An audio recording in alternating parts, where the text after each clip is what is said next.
Hello guys, അസ്സലാമലൈക്കും. എല്ലാവർക്കും നമ്മുടെ ചാനലിലേക്ക് സ്വാഗതം. അപ്പൊ ഇന്ന് ഞങ്ങൾ കസ്റ്റർഡ് ഉണ്ടാക്കാനായിട്ട് അറിയില്ല. അപ്പൊ ഒരു കൊട്ട പാൽ വെച്ച് ഇട്ടിട്ടുണ്ട്. അതിലേക്ക് ഒരു കപ്പ് പഞ്ചസാര നല്ലോണം തിളക്കുമ്പോഴേക്ക് കസ്റ്റർഡ് പൗഡർ മിക്സ് ആക്കാം.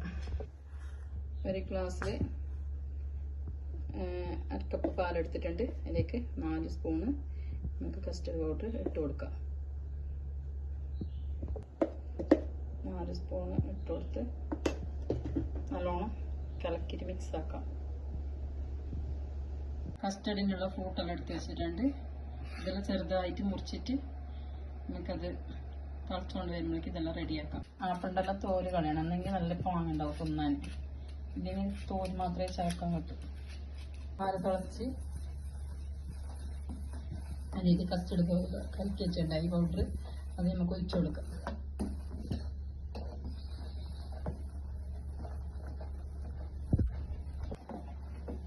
ഇങ്ങനെ കയ്യിലിട്ടിട്ട് ഇളക്കിക്കൊണ്ടിരിക്കണം, ഇല്ലെങ്കിൽ അടുക്കി പിടിക്കും.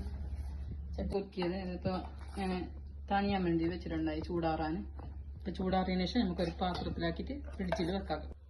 എല്ലാം മുറിച്ച് സെറ്റാക്കി. ഇത് മുന്തിരി, ഉണക്കമുന്തിരി, പിന്നെ ഉറുമപ്പഴം, നേന്ത്രപ്പഴം, ആപ്പിൾ തോലെല്ലാം എടുത്ത് മുറിച്ചെല്ലാം സെറ്റാക്കി നമുക്ക് ഈ പാത്രത്തിലേക്ക് ഇടാം. 2 സ്പൂണ് പഞ്ചസാര ഇട്ടിട്ട് ഇതെല്ലാം റെഡിയായി. നമുക്ക് മിക്സിൻ്റെ ജാറിലിട്ടിട്ട് ഒന്ന് അടിച്ചെടുക്കാം.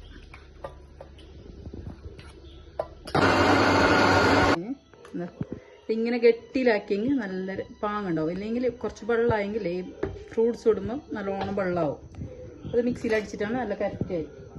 ഇതിലേക്ക് നമ്മൾ ഉണ്ടാക്കി വെച്ച ഫ്രൂട്ട്സ് എല്ലാം ഇതിലേക്ക് ഇടാം. പഞ്ചസാര ഇട്ട് ഞങ്ങൾ ഫ്രിഡ്ജിൽ വെച്ചിട്ടുണ്ടായത്. അപ്പോൾ ഇതെല്ലാം ഇതിലിട്ട് ഈ പരിപ്പ് ഇത്ര പൊടിച്ചെടുത്തത് അതെല്ലാം ഇട്ട് ഒരു കസ്റ്റർഡ് ഉണ്ടാക്കി എല്ലാവരും ഉണ്ടാക്കി നോക്കാം. ഞങ്ങളെ സബ്സ്ക്രൈബ് ചെയ്യണം, സപ്പോർട്ട് ചെയ്യണം. അപ്പോൾ ഇന്നത്തേക്ക് ഇത്ര മാത്രം. എല്ലാവരും ഉണ്ടാക്കിയിട്ട് ഒന്ന് കഴിച്ചു നോക്കി.